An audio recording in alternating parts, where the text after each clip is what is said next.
On a December morning in the Utah desert, a Japanese village burned. The bat bomb that almost burned Japan had been tested. The fires from a single load could have set an entire city ablaze, but even as the flames died, the project faced an uncertain future. The path to that December morning began months earlier with a letter from a Harvard chemist. In September of 1943, the chemist Louis F. Pfizer sat down in his Harvard office to write a letter that quietly shifted the course of the bat bomb project. He addressed it to his colleague Warren Lothrop at the National Defense Research Committee, and his words carried a careful blend of support and doubt. Pfizer noted that William Young, a fellow chemist at UCLA, was convinced the plan was feasible and that the inventor Lytle S. Adams had perfected the methods for transporting and releasing the bats. But Pfizer himself remained skeptical, questioning whether the creatures could perform reliably under combat conditions and requesting authority to survey a new test site in the desert. He was in effect positioning himself to take control of a project he did not quite trust. 2 months later, on November 8th, Pfizer wrote to William Young again, this time asking for technical data on the project's progress. That simple request opened a chain of correspondence that exposed the widening rift between Adams and the scientific establishment. Young reported that Adams had grown evasive, disappearing for days and refusing to be pinned down for meetings. Meanwhile, Tim Holt, the film star serving as the project's administrative officer, had sided with Colonel Rhodes, the Marine Corps commander who wanted Adams out. The bat bomb idea was moving forward, but its creator was being quietly pushed aside. In late November of 1943, a film crew from Washington arrived at Ney Cave with a generator and a crate of photo-flood lamps. Jack Kufer, the young Army sergeant who handled the bat bomb project's test animals, volunteered to guide them into the cavern and set up the lights for their documentary footage. The cameramen had read up on bats in superficial popular literature, but nothing had prepared them for the reality of the cave. As the first lights flickered on, illuminating the ceiling where millions of Mexican free-tailed bats hung in a squirming living carpet, the colony erupted. Every bat woke at once, and at the same moment each felt the urgent need to empty its bladder. A steady drizzle of urine turned into a cloudburst, sizzling on the hot glass bulbs, one after another.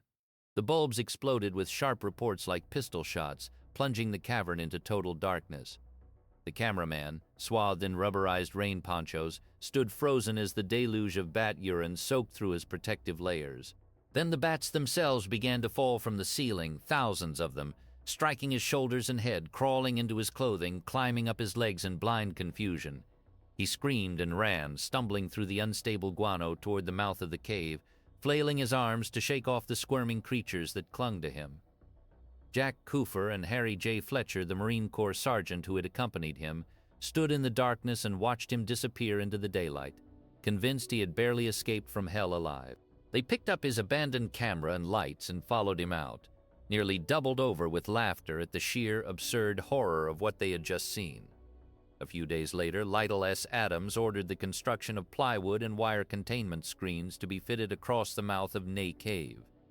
It was part of a planned experiment to test a funnel method for capturing bats in bulk. The wooden frames, built at Hondo Air Force Base, were bolted into the limestone entrance. When the screens were in place, there was not a crack wide enough for a single bat to escape. Adams then left for Washington on urgent business, leaving Jack Kufer in charge with strict orders to keep the doors closed until he returned. That night, the weather turned warm, and the bats, roused from their early winter lethargy, surged toward the exit. They found themselves trapped against the wire mesh in a squirming, squeaking curtain a foot deep. For 2 nights, Jack Kufer sat by the screen with a lantern and watched the bats pack themselves against the wire, growing weaker as the hours passed.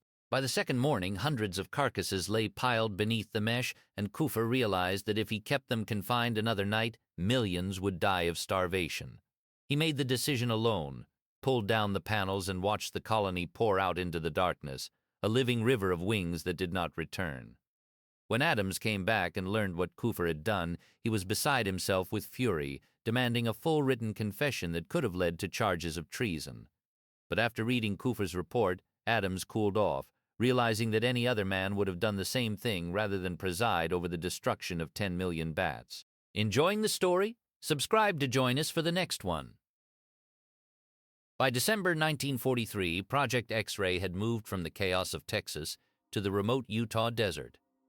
Dugway Proving Ground was a vast, restricted expanse where the Army tested its most secret weapons. Out on the empty plain stood a strange sight, a full-scale replica of a Japanese village built with authentic materials and architectural detail. The structures were light frames of wood and paper, designed to mimic the dense, flammable residential districts of Osaka and Tokyo. For the Bat Bomb team, this was the final proving ground.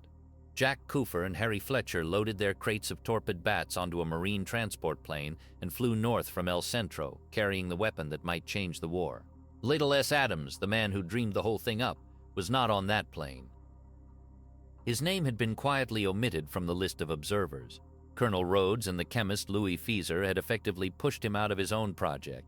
The inventor who had once charmed President Roosevelt and wrangled generals into supporting his crazy idea now sat alone in Pennsylvania. His money running out, his phone silent. The Bat Bomb was no longer the Adams plan, it was Project X-Ray now, and it belonged to the Marine Corps. The morning of December 15th dawned bitterly cold at Dugway, the temperature hovering just above 14 degrees Fahrenheit. Wooden houses of the mock Japanese village creaked and groaned in the dry Utah wind. Inside those buildings, the team placed the bats by hand. Each animal carried a small incendiary capsule, a cylinder of napalm no bigger than a fountain pen. Fieser had designed the igniter himself. When the bats crawled into the dark corners of the structures, the timers ticked down. Within minutes, the first flames licked at the paper walls. One after another, the buildings caught fire. The statisticians from the Chemical Warfare Service stood with their clipboards and counted the conflagrations. Even in the cold, even with wood made damp by frost, the Bat Bomb worked.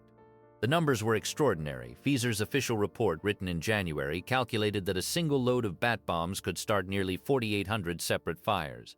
The same weight of conventional incendiary bombs might start 160.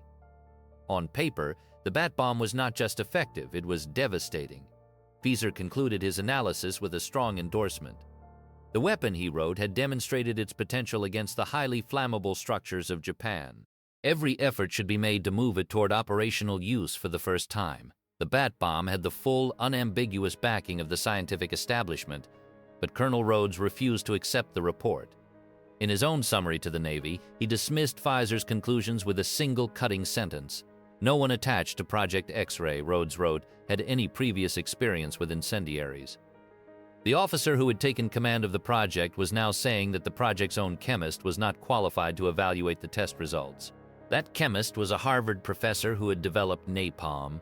Rhodes wanted the Bureau of Ordnance to conduct its own review under Marine Corps control. He was not rejecting the Bat Bomb, he was rejecting Fieser and the whole civilian apparatus that had built it for the team in the field. The tension at headquarters was invisible at Dugway. Jack Cooper and Harry Fletcher packed up the remaining bats and flew back to El Centro. Jack C. Von Blucher Jr. typed up the daily reports with his usual two-fingered speed, recording the data that would never be used. Winter chill had driven the bats deep into their caves in Texas, and the project fell quiet, but the tests had succeeded. The weapon was proven, and yet in the silence of that Utah desert, the first seeds of collapse were already taking root. The fate of Project X-Ray would not be decided by science or by fire. It would be decided by the men who held the power to say no. Later, on February 10th, Harris M. Chadwell, chief of NDRC Division 19, sat down in his room at the Hollywood Plaza Hotel in Los Angeles and drafted a memo to his assistant, Warren Lothrop. Handwritten pages on hotel stationery carried a blunt warning. Rhodes wanted to end NDRC's role after the technical units were perfected, and the relationship had grown tense. Chadwell scribbled a revealing aside, noting that it was a bit sticky in El Centro. Despite the internal conflict, the machinery of production was already in motion.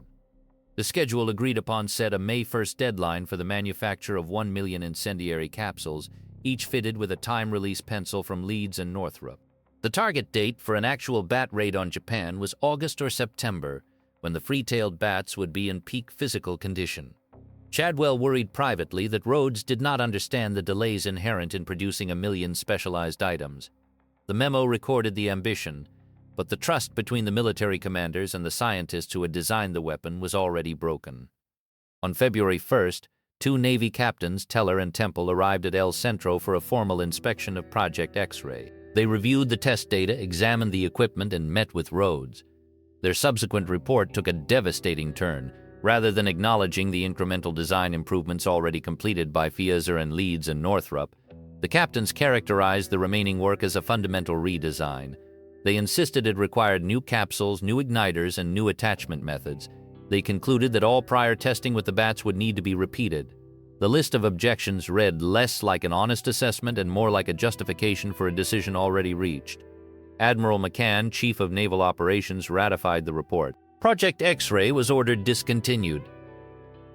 The official explanation pointed to uncertainties in bat behavior and the need for further hardware refinements, but the real reason remained unspoken. A far more powerful weapon was taking shape in the desert of New Mexico, one that promised to end the war in a single blow. The bat bomb, proven effective and endorsed by its own scientists, was canceled on the very brink of execution. For the men in El Centro, the order arrived like a door slamming shut on 2 years of relentless effort. Orders to disband came through quickly. Jack Coofer packed his gear and drove to Pasadena, to the old shingle church on California Street, where this strange journey had begun. He climbed the stairs into the dusty attic, still pungent with guano, and opened the door of the small box he carried. Flamethrower, the ugly mastiff bat who had flown through so many demonstrations and survived every test, crawled out onto his hand. Coofer lifted him toward the familiar crack between the roof joists where a dozen other bats hung in the shadows. The animal did not bite him. He simply crawled into the crevice, elbowed past the others, and disappeared from view. Coofer gave him a pat on the back and closed the box. He had done for this bat what the National Defense Research Committee in the United States Marine Corps never had the decency to do for Lytle Adams. Adams returned to Pennsylvania to find his personal affairs in ruins. He had spent roughly $60,000 of his own money on the project, expecting reimbursement. The Internal Revenue Service demanded payment for back taxes. The promises from Colonel Aldrin and the Pentagon had evaporated into nothing. Adams received just $1,600 from the government. He sold the old family home in Irwin to pay his debts. Then, on August 6, 1945, the atomic bomb exploded over Hiroshima. The war ended 9 days later. The bat bomb was never deployed. Years afterward, Dr. Denny Constantine proved that the rabies virus in these caves could be airborne. Yet none of the Batmen had ever contracted the disease. The bats themselves, it turned out, consumed tons of disease-carrying insects every night, benefiting agriculture far more than any pesticide ever could. As for the team, they scattered into ordinary lives. Coofer studied zoology and cinema and became a film producer. Harry Fletcher worked boats from Alaska to the Mediterranean. Jack von Blucher taught zoology at Los Angeles City College until his death in 1991. Tim Holt died of a heart attack in 1973. Louis Fieser retired to Belmont, Massachusetts, and died in 1977. Colonel Rhodes returned to retirement after the war. His later years remain largely unrecorded. Adams remarried, fathered 3 more children, practiced dentistry into his late 70s, and died at 87 in Tucson, Arizona, still convinced that his invention would have worked. The bat bomb was never built in quantity, never loaded into a B-25, never dropped over the industrial crescent of Osaka Bay. It remains a footnote in the strange history of World War II secret weapons. But for the men who lived it, the project was never a joke. Tim Holt said it best on the night the news of cancellation arrived. He stood in the Bandera dust, looked at the men he had served with, and spoke words that still carry the weight of conviction. "You know," he said, "the crazy thing is I think it would have worked. It is the human story that endures, not the bureaucrats or the memos or the classified files. It is a handful of misfits who believed that 1,000,000 bats dropped from the belly of a bomber could have changed the course of a war." If you or your family have any memories or stories from the home front during World War II, we would love to hear them in the comments below. We read every single one. If you enjoyed this documentary, please take a moment to subscribe to the channel and give the video a like. It truly helps us continue bringing these forgotten stories to light. Thank you for listening and for keeping history alive.